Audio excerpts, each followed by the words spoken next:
Hello friends, I am your friend Sachin, and I welcome you to my channel Indiawala View. Let us see what's happening out there. When Indian Air Force's IAF acquisition of 5 new Rafale fighter aircraft from France attracted media attention like never before in the backdrop of the border clashes with China. Earlier fighter aircraft inductions into the IAF, like that of the Russian Su-30 MKI fighter aircraft in the late 1990s, the British Jaguar and the Soviet-era MiG-29 fighters in the early 1980s, never made newspaper headlines.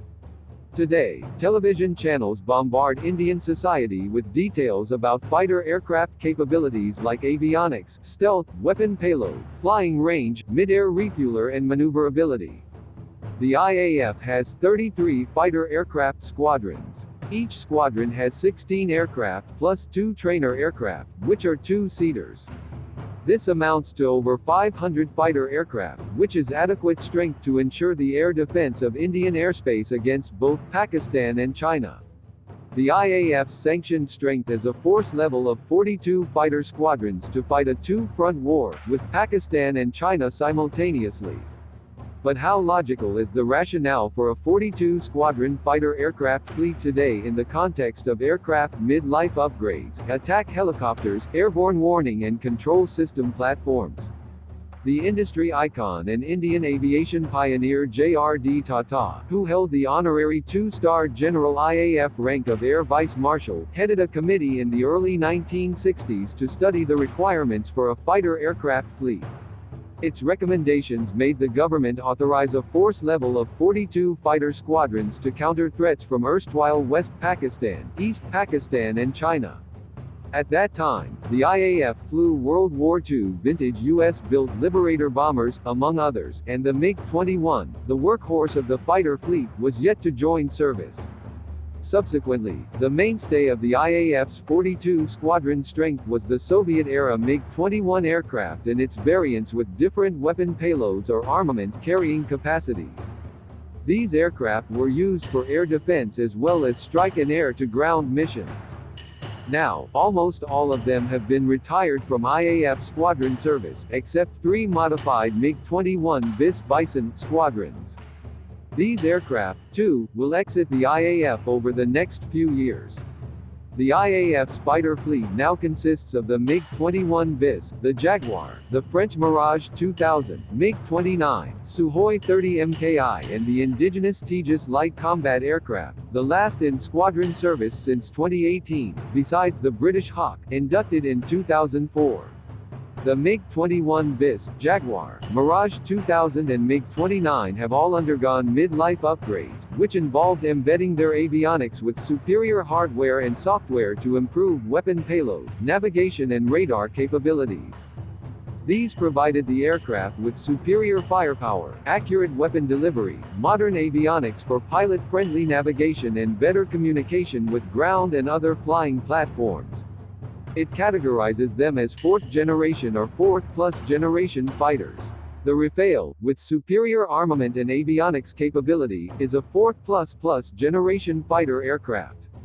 Except the 3 MiG-29 bis squadrons, all these aircraft have mid-air refueling capability. A tanker aircraft can refuel them in air to enhance their flying range, aimed at long-range strike against enemy targets.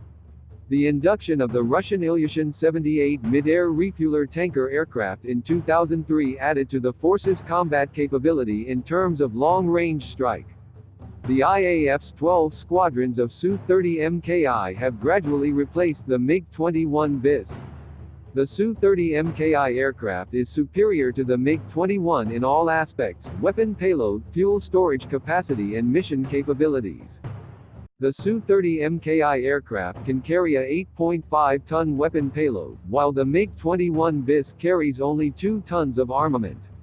Therefore, in terms of firepower or weapon payload alone, a Su-30 MKI is as good as 4 MiG-29 bis aircraft. In terms of range of operation, the Su-30 MKI has a much longer range than the MiG-29 bis, to fly from airbases well within Indian territory, defense in depth, and attack targets deep inside enemy territory.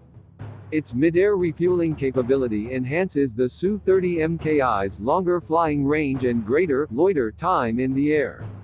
It can undertake both air defense and ground attack missions. Therefore, 12 Su-30 MKI aircraft squadrons are equivalent to 24 MiG-29 bis aircraft squadrons. In 2009, the IAF acquired AWACS, Airborne Warning and Control System, that is aircraft equipped with radars, sensors and computers. These ensure optimum employment of air defense aircraft to engage intruding enemy fighters, freeing up many aircraft for other missions. The AWACS are thus effective force multipliers that strengthen aerial combat capability. Today, the IAF's air defense role can be supplemented with air-to-surface missiles like the S-400, which India has contracted from Russia, besides the ongoing Indo-Israeli joint missile development. Missile systems are more agile and transportable. For instance, air-to-ground missions are also supplemented with surface-to-surface missiles. Hence, the need for more aircraft to perform these roles should diminish accordingly. Also, attack helicopters contribute to combat capability. The IAF has US-built Apache helicopters, besides the Soviet-era Mi-25, Mi-35, and the HAL-made Advanced Light Helicopter adds to air-to-ground capability. The helicopters supplement the ground attack aircraft, especially in the forward edge of a battle area. Pakistan, with 450 fighter aircraft, has only 18 F-16 fighters with contemporary technology. The rest of its fighter fleet has obsolescent technology. China has 2,100 fighter aircraft, but it also needs to deploy them elsewhere for national air defense management. Therefore, Beijing cannot employ its entire fighter strength against India. Clearly, the refueller enhances the IAF's combat capability and ensures air superiority, long-range strike and air defense against the Pakistani and Chinese air forces. Today, the concept of air power need not be measured in terms of numerical superiority. For any air force, it undergoes transformation with advanced aeronautics technologies and aircraft mid-life upgrades. Therefore, with a 33-squadron fighter fleet, the IAF leadership should be able to touch the skies with glory. Thank you friends for watching my video. Please hit like button, subscribe our channel to get the latest uploaded videos. Also hit bell icon next to subscribe button to get notification when new video is uploaded. If you have anything to say, or want to suggestions, please feel free to comment in the comment section below. Take care.